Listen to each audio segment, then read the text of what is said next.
नमस्कार, जोहार। झारखंड का एकमात्र सरकारी न्यूज चैनल क्लीन न्यूज में आपका स्वागत है। समस्या किसान से जुड़ा हो या हो पारा शिक्षकों का मुद्दा, हर खबर पर होगी हमारी पैनी नजर। सभी खबर सिलेक्टेड और काम की है, तो वीडियो के अंत तक बने रहें। साथ ही आप न्यूज को किस गांव या शहर से देख रहे हैं, हमें कमेंट में जरूर बताइए। आज का लाइक हम 100 रखते हैं, उम्मीद है कि आप इसे पूरा करेंगे। और रोजाना पंचायत चुनाव का अपडेट पाने के लिए चैनल को सब्सक्राइब कर बेल आइकन को प्रेस करें। तो चलिए जानते हैं आज का मुख्य समाचार। एक बड़ी खबर, NSUI ने दिल्ली पुलिस में दर्ज कराई पीएम मोदी के गुमशुदा होने का शिकायत। NSUI ने नेशनल जनरल सेक्रेटरी नागेश करेपा ने दिल्ली पुलिस में पीएम मोदी के गुमशुदा होने की शिकायत दर्ज कराई है। नागेश करेपा ने ट्वीट करते हुए लिखा है कि यहाँ लोग मर रहे हैं और मोदी जी और उसके मंत्रिमंडल का कहीं कुछ अता पता नहीं है, इसलिए आज हमने मोदी जी और उसके मंत्रियों के गायब होने की शिकायत दर्ज कराई है। इससे 2 दिन पहले भी NSUI ने भी गृह मंत्री अमित शाह के खिलाफ गुमशुदगी की शिकायत दर्ज कराई थी। झारखंड में 18 वर्ष से ऊपर वालों के लिए टीकाकरण हुआ शुरू। वैक्सीन लगवाना है और कोरोना को हर हाल में हराना है। झारखंड में गुरुवार से यानी 14 मई से 18 से 44 आयु वर्ग के युवाओं का टीकाकरण शुरू हो गया है। मुख्यमंत्री हेमंत सोरेन ने राजधानी रांची के ATI भवन में बनाए गए वैक्सीनेशन केंद्र से युवाओं के लिए निःशुल्क कोविड वैक्सीनेशन कार्यक्रम की शुरुआत की। राज्य के 496 केंद्रों पर युवाओं के लिए वैक्सीनेशन कार्यक्रम की शुरुआत की गई है और कई केंद्रों पर वैक्सीन लेने के लिए बड़ी संख्या में युवाओं की भीड़ उमड़ पड़ी। हालांकि कुछ केंद्रों पर हंगामे भी की खबर है। 30% लंग्स इन्फेक्शन तक में नहीं होती है सांस की परेशानी। RT-PCR रिपोर्ट नेगेटिव होने पर भी ना हो लापरवाह। कोरोना की दूसरी लहर में वायरस अटैक के बाद भी बहुत लोगों को तत्काल परेशानी नहीं होती है। सामान्यतः 25 से 30% लंग्स इन्फेक्शन होने के बाद भी सांस संबंधी परेशानी नहीं आती है। लक्षण आने के 6-7 दिन बाद यह असली रूप दिखाता है। इसके बाद मरीजों की स्थिति बिगड़ने लगती है। यह हमेशा जरूरी नहीं है कि RT-PCR जांच रिपोर्ट निगेटिव आए मरीज स्वस्थ ही हो। ऐसे में लक्षण आने के बाद 7 से 14 दिन की विशेष सतर्कता बरतने की जरूरत है। यह कहना है प्रसिद्ध कार्डियोलॉजिस्ट डॉक्टर सूरज हनुमंत चौहान का। झारखंड में 17 मई से तूफान आउटे का दिखेगा असर, बारिश की आशंका। झारखंड के मौसम में 17 मई से फिर बदलाव होगा।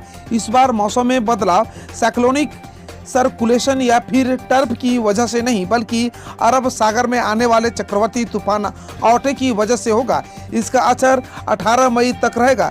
चक्रवाती तूफान के प्रभाव से झारखंड में आसमान में घने बादल छा सकते हैं और कई इलाके में बारिश हो सकती है। तूफान का नाम म्यांमार की ओर से जंगली छिपकली के नाम पर दिया गया है। लॉकडाउन में 3 दिन की छूट पर सियासत जारी। बीजेपी ने सरकार पर लगाया तुष्टीकरण का आरोप। झारखंड में स्वास्थ्य सुरक्षा सप्ताह की सख्ती 13 मई के बजाय 16 मई से लागू किए जाने पर सत्ता पक्ष और विपक्ष एक दूसरे पर हमलावर हो गए हैं। बीजेपी राज्य सरकार पर तुष्टीकरण का आरोप लगा रही है, तो सत्ताधारी दल ने बीजेपी पर ध्रुवीकरण का आरोप लगाया है। बीजेपी ने स्वास्थ्य सुरक्षा सप्ताह को 27 मई तक बढ़ाने और नई पाबंदी को 13 से कंटिन्यू करने की बजाय 17 तारीख से सख्त पाबंदी लगाने पर राज्य सरकार पर जमकर एक बार फिर हमला बोला है। 1000 स्कूलों में ICT लैब, 1228 स्कूलों में शुरू होंगे स्मार्ट क्लासेस। झारखंड राज्य के 1000 सरकारी स्कूलों में ICT लैब और 1228 स्कूलों में स्मार्ट क्लास बनाए जाएंगे। वहीं 44 स्कूलों में वोकेशनल की पढ़ाई शुरू होगी। इसके अलावा 5 नए आवासीय विद्यालय भी खोलने की प्रक्रिया शुरू। स्कूली शिक्षा और साक्षरता विभाग ने इसका प्रस्ताव तैयार कर केंद्र सरकार को भेजा है। राज्य सरकार की ओर से समग्र शिक्षा के लिए 3241 करोड़ की मांग की गई है। सरकार ने प्रोजेक्ट अप्रूवल बोर्ड टैब को यह प्रस्ताव गुरुवार को भेज दिया है। 28 मई को पैब की ऑनलाइन बैठक होगी, जिस पर झारखंड के समग्र शिक्षा के प्रस्ताव पर केंद्र की ओर से मुहर लगाई जाएगी। 1 मिनट में बन जाएगा ई-पास। जानिए लॉकडाउन में पास बनाने का आसान तरीका, जानिए कौन सी लगेगी कागजात जरूरी। ई-पास राज्य में स्वास्थ्य सुरक्षा सप्ताह के दौरान 16 मई से राज्य के भीतर आवागमन के लिए ई पास की अनिवार्यता को देखते हुए परिवहन सचिव कमल किशोर सोन ने परिवहन आयुक्त व सभी जिला परिवहन पदाधिकारियों को आवश्यक दिशा निर्देश जारी किया है। ई पास झारखंड NIC इन पर प्राप्त किया जा सकता है। लॉकडाउन ई पास लेने के लिए यहाँ लॉग इन पर डिटेल्स भरने होगा। यहाँ Aadhaar card, voter card, driving licence आदि पहचान पत्र भी जमा करना होगा। झारखंड के जमशेदपुर की बेटी डॉक्टर प्रिया ने बढ़ाया राज्य का मान, ऑस्ट्रेलिया की सरकार में लगेगी बड़ी जिम्मेदारी। जमशेदपुर की बेटी ने एक बार फिर शहर को गौरवान्वित किया है। सेक्रेड हार्ट कॉन्वेंट स्कूल की पूर्व छात्रा डॉक्टर प्रिया रानी को ऑस्ट्रेलिया में स्टेम एम्बेसडर चुना गया है। अब वह ऑस्ट्रेलियाई सरकार को साइंस से संबंधित नीति निर्धारण में मदद करेंगी। ऑस्ट्रेलिया में अधिकृत रूप से इसकी घोषणा की गई है। ऑस्ट्रेलिया में रहने वाले कुल 17 प्रोफेशनल को में चुना गया है। 6 दिनों में 96 रुपये बढ़ा सरसों तेल का दाम। झारखंड सरकार ने कोरोना के बढ़ते संक्रमण को रोकने के लिए लॉकडाउन की अवधि को एक बार फिर बढ़ा दिया है। ऐसे में खाद्य तेलों की दरों में लगातार बढ़ोतरी देखी जा रही है। बीते 6 दिन के अंदर सरसों तेल की कीमतों में 96 रुपये और रिफाइंड तेल में 64 रुपये की बढ़ोतरी हुई है। यह बढ़ोतरी 16 लीटर के पैक पर हुई है, जबकि लीटर में सरसों तेल 5 और रिफाइंड में 2 रुपये की बढ़ोतरी दर्ज की गई है। कृषि बाजार समिति बरवा अड्डा की ओर से जारी नई दरों पर गौर करें तो बीते साल मई का सरसों तेल 16 लीटर पैक 2656 और रिफाइंड की कीमत 2496 रुपये थी। वहीं गुरुवार को इसकी दरें क्रमशः 2752 रुपये और 2560 रुपये रही। इसी प्रकार से प्रति लीटर कीमतों में 5 और 2 रुपये का इजाफा देखने को मिल रहा है। सीएम हेमंत ने साहिबगंज में किया ऑक्सीजन प्लांट का उद्घाटन, बोले सभी के सहयोग से कोरोना के खिलाफ जीतेंगे जंग। झारखंड राज्य में स्वास्थ्य सुविधाओं को बेहतर बनाने के और सभी जरूरी संसाधनों को बढ़ाने के लिए सरकार निरंतर प्रयास कर रही है। कोरोना संक्रमण के इस दौर में मरीजों का समुचित इलाज सुनिश्चित करना सरकार की विशेष प्राथमिकता है। मुख्यमंत्री हेमंत सोरेन ने कल साहिबगंज सदर अस्पताल में नवनिर्मित PSA प्लांट का ऑनलाइन उद्घाटन करने के दरमियान में ये बातें कही। अब ग्रामीण क्षेत्रों में सीएम हेमंत सोरेन का फोकस, कहा हाट बाजार में हो सोशल डिस्टेंसिंग का पालन। झारखंड के मुख्यमंत्री हेमंत सोरेन ने वीडियो कॉन्फ्रेंसिंग के जरिए शुक्रवार को साहिबगंज सदर अस्पताल में नवनिर्मित PSA प्लांट का शुभारंभ किया। इस मौके पर मुख्यमंत्री ने कहा कि कोरोना संक्रमण से निपटने के लिए अब राज्य सरकार ग्रामीण क्षेत्रों में विशेष फोकस कर रही है। सीएम सोरेन ने कहा कि कोरोना संक्रमण से निपटने के लिए शहरों और आसपास के क्षेत्रों में कई सुविधाएं खड़ी हो गई है। कुछ अन्य सुविधाएं जल्द ही उपलब्ध हो जाने की प्रक्रिया में है, इसलिए अब राज्य सरकार ने ग्रामीण क्षेत्रों में विशेष फोकस करने का निर्णय लिया है। अब खबर देश विदेश और देश की विभिन्न योजनाओं से। रेलवे ने बड़ी संख्या में कैंसिल की ट्रेन, सफर करने से पहले जरूर चेक करें स्टेटस। कोरोना का कहर जारी है, इसका असर हर सेक्टर को देखने को मिल रहा है। कोरोना संकट के मद्देनजर रेलवे ने कई ट्रेनों को रद्द करने का फैसला लिया है। इनमें से कई ट्रेन 15 मई से कैंसिल है, कुछ ट्रेनें 31 मई तक रद्द है। ऐसे में सफर करने से पहले इन ट्रेनों की सूची जांच ले ताकि किसी तरह की दिक्कत का सामना न करना पड़े। 3 दिन में बिना ऑक्सीजन सपोर्ट के 50% कोरोना मरीज हुए ठीक। DRDO की नई दवाई चमत्कारित है। देश में कोरोना के दूसरे चरण में बिगड़ते हुए हालात से लोहा लेने के लिए केंद्र सरकार लगातार कोशिश कर रही है। कोरोना के खिलाफ इस युद्ध में डिफेंस तकनीक पर काम करने वाला DRDO लगातार मदद कर रहा है। रिपोर्ट के अनुसार DRDO की तरफ से तैयार की गई 2 डिऑक्सी डी ग्लूकोज दवा को इमरजेंसी यूज की मंजूरी के सबसे पहले दिल्ली के DRDO कोविड अस्पताल में भर्ती मरीजों को दिया गया। बंगाल में TMC गुंडों की पिटाई से बीजेपी समर्थक देवव्रत महती की मौत। शुभेंदु अधिकारी ने कहा, इस मूर्खतापूर्ण हिंसा से सन्न हूं। बंगाल में विधानसभा चुनाव परिणाम आने के बाद सत्ताधारी TMC द्वारा जारी राजनीतिक हिंसा थमने का नाम नहीं ले रही है। 3 मई को TMC के गुंडों की पिटाई में घायल हुए नंदीग्राम के बीजेपी समर्थक देवव्रत महती की गुरुवार यानी 13 मई को मौत हो गई है। वह TMC के गुंडों की पिटाई की वजह से गंभीर रूप से घायल होने के बाद अस्पताल में भर्ती थे। ये जानकारी नंदीग्राम में ममता बनर्जी को हराने वाले बीजेपी के विधायक शुभेंदु अधिकारी ने दी। खान चाचा वाले कालरा की तरफ से हाईकोर्ट में पेश हुए कांग्रेस MP सिंघवी। ASG ने पूछा, इस आदमी का इतना महत्व क्यों? दिल्ली के खान चाचा रेस्टोरेंट से ऑक्सीजन कंसेशन मिलने के बाद चर्चा में आए कारोबारी नवनीत कालरा को अग्रिम जमानत देने से दिल्ली हाई कोर्ट ने शुक्रवार को इनकार कर दिया है। उच्च न्यायालय ने इस मामले की सुनवाई 18 मई तक स्थगित कर दिया है। इससे पहले गुरुवार को दिल्ली की एक स्थानीय अदालत ने भी कालरा की अग्रिम जमानत की याचिका खारिज कर दी है। कालरा की ओर से दिल्ली उच्च न्यायालय में कांग्रेस सांसद अभिषेक मनु सिंघवी ने पेश हुए। आगे सिब्बल और सिंघवी जैसे वकीलों के बुरे दिन, अब जल्द ही कोर्ट की कार्रवाई का होगा सीधा प्रसारण।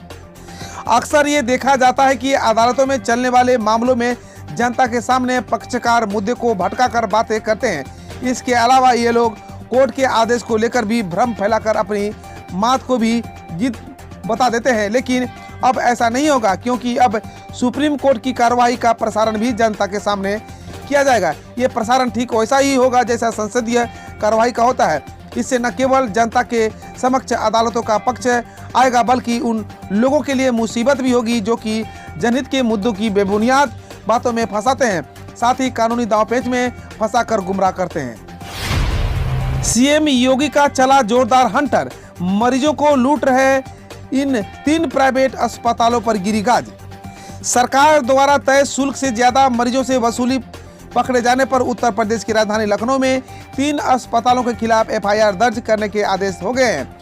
इनमें जेपी हॉस्पिटल, मैक्सवेल हॉस्पिटल और देवीना हॉस्पिटल के खिलाफ एफआईआर दर्ज करने का आदेश दिया गया है। इन अस्पतालों में मरीजों से सरकार द्वारा तय शुल्क से अधिक बिल वसूला जाता था। कोरोना कॉलर ट्यून पर चिढ़ा दिल्ली हाईकोर्ट, कहा वैक्सीन है ही नहीं तो क्यों कर रहे हैं टीका लगवा लो। देश भर में 18 साल से ज्यादा उम्र के लोगों को कोरोना वैक्सीन लगाई जा रही है, लेकिन ज्यादातर राज्यों में वैक्सीन की किल्लत है और लोगों को टीका नहीं मिल पा रहा है। इस बीच दिल्ली हाई कोर्ट ने कोरोना वैक्सीन वाली कॉलर ट्यून पर तीखी टिप्पणी की है और इसे परेशान करने वाला बताया है। सुशील मोदी ने बिहार सरकार को किया आगाह, कहा अलग वार्ड आईसीयू बनाने की करे तैयारी। देश में इस समय कोरोना की दूसरी लहर की वजह से हालात खराब है। देश के हर कोने में कोरोना से लोगों की मौत हो रही है। इस बीच विशेषज्ञ कोरोना की तीसरी लहर की भी भविष्यवाणी कर चुके हैं। उनका मानना है कि इसे बच्चे सबसे ज्यादा प्रभावित होंगे। ऐसे में सुशील मोदी ने बिहार सरकार को इसके लिए तैयार करने को कहा है। गांव में मिल रहे शवों पर तेजस्वी का हमला, कहा गांव में फैल रहा कोविड और बिहार सरकार नदारद। बिहार में कोरोना की दूसरी लहर की वजह से लगातार मामले सामने आ रहे हैं। वहीं अब गंगा नदी में शव मिलने की घटनाएं भी सामने आ रही है, जिस वजह से विपक्ष एक बार फिर से राज्य सरकार पर हमलावर हो गया है। आरजेडी के नेता तेजस्वी यादव ने ट्वीट पर एक बार फिर से सरकार पर निशाना साधा है। क्या प्रजातंत्र में वोट की सजा मौत है? असम में बंगाल के गवर्नर को देख फूट फूट कर रोए पीड़िता, पांव से लिपट महिलाओं ने सुनाई पीड़ा। पश्चिम बंगाल में चुनाव के बाद भड़की हिंसा के पीड़ितों का हाल जानने के लिए राज्यपाल जगदीप धनखड़ प्रभावित क्षेत्रों के दौरे पर हैं। उन्होंने गुरुवार को कुछ बिहार के हिंसा प्रभावित इलाकों का जायजा लिया था। शुक्रवार को वे पड़ोसी राज्य असम पहुंचे। हिंसा के बाद घर छोड़ने को मजबूर बंगाल के सैकड़ों नागरिकों ने असम के राहत शिविरों में शरण ले रखी है।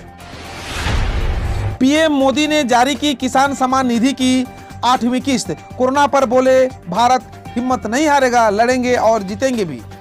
प्रधानमंत्री नरेंद्र मोदी ने शुक्रवार को वीडियो कॉन्फ्रेंसिंग के जरिए किसान सम्मान निधि की 8वीं किस्त जारी की है। इस अवसर पर अपने संबोधन में उन्होंने कोरोना महामारी की सेकेंड वेव को लेकर चिंता जताई। उन्होंने कहा कि हम एक अदृश्य शत्रु का सामना कर रहे हैं, इससे युद्ध स्तर पर लड़ाई जारी है। उन्होंने ग्रामीण इलाकों में कोरोना से बचाव के लिए सभी सावधानियां बरतने के साथ ही सभी से अपनी बारी आने पर कोरोना वैक्सीन जरूर कराने की अपील की है। कम हो रहा है कोरोना वायरस का कहर, लगातार तीसरे दिन नए संक्रमितों की संख्या, ज्यादा लोग हुए ठीक। भारत में कोरोना वायरस से स्वस्थ होने वालों की संख्या ने दैनिक नए मरीजों की पीछे छोड़ दिया है। इससे अब स्वस्थ हुए लोगों की संख्या बढ़कर 2 करोड़ से अधिक हो गई है। केंद्रीय स्वास्थ्य मंत्रालय ने शुक्रवार को यह जानकारी देते हुए बताया कि पिछले 4 दिनों में यह तीसरा मौका है जब स्वस्थ होने वालों की संख्या कोविड-19 के दैनिक नए मरीजों से अधिक रही है। सहायता के नाम पर चीन से घटिया ऑक्सीजन कॉन्सेंट्रेटर खरीदकर भारत भेज रहा है अमेरिका एनजीओ ने बताया। जहां एक तरफ भारत चीन द्वारा फैलाए गए वुहान वायरस महामारी की दूसरी लहर जूझ रहा है, वहीं चीनी कंपनियों इस संकट का इस्तेमाल भी लाभ कमाने के अवसर के रूप में काम कर रही है। इंडिया टुडे के एक रिपोर्ट के अनुसार यह खुलासा हुआ है कि एनजीओ और संस्थाओं के माध्यम से भारत भेजे जा रहे ऑक्सीजन कंसंट्रेटर चीन से खरीदे जा रहे हैं। ऊंचे दामों पर सहायता के रूप में खरीदे गए ये कंसंट्रेटर घटिया क्वालिटी के हैं। बता दें कि USA India strategic partnership forum नामक संस्था ने भारत को 1 लाख ऑक्सीजन कंसंट्रेटर देने का वादा किया था। हालांकि यह संस्था चीन से मेडिकल सप्लाई खरीदकर भारत भेज रही है। काबुल में ईद की नमाज के दौरान बम विस्फोट, 12 लोगों की ही मौत। अफगानिस्तान में 3 दिन के युद्ध विराम के बावजूद ईद पर मस्जिद के नमाज के दौरान बम विस्फोट हुआ। घटना में 12 लोगों की मौत हो गई। तालिबान ने घटना में हाथ होने का इनकार करते हुए इसकी निंदा की है। किसी अन्य संगठन ने बम विस्फोट की जिम्मेदारी नहीं ली है। अब खबर खेल जगत से। टीम इंडिया की नंबर 1 रैंकिंग पर कोच रवि शास्त्री का कमेंट, ये लड़कों का है कमाल। भारतीय क्रिकेट टीम के मुख्य कोच रवि शास्त्री ने लगातार 5वें साल अंतर्राष्ट्रीय क्रिकेट परिषद की टेस्ट रैंकिंग में टॉप पर अपना स्थान बरकरार रखने के लिए अपनी टीम की तारीफ की है। शास्त्री ने ट्वीट किया है कि इस टीम ने नंबर 1 का ताज हासिल करने के लिए दृढ़ संकल्प और अटूट ध्यान दिखाया है। यह कुछ ऐसा है जो लड़कों ने अपनी मेहनत के दम पर अर्जित किया है। नियम बीच में बदल गए, लेकिन टीम इंडिया रास्ते में आई हर बाधा को पार कर गई। मेरे लड़कों ने कठिन समय में कठिन क्रिकेट खेला। इस बिंदास टीम पर सुपर गर्व है। हम रोज ऐसे ही न्यूज लाते रहेंगे, तो यदि आपने अभी तक क्लीन न्यूज को सब्सक्राइब नहीं किया है तो पहले फटाफट सब्सक्राइब कर लें, साथ ही बेल आइकन को दबा दें ताकि कोई अपडेट मिस ना हो।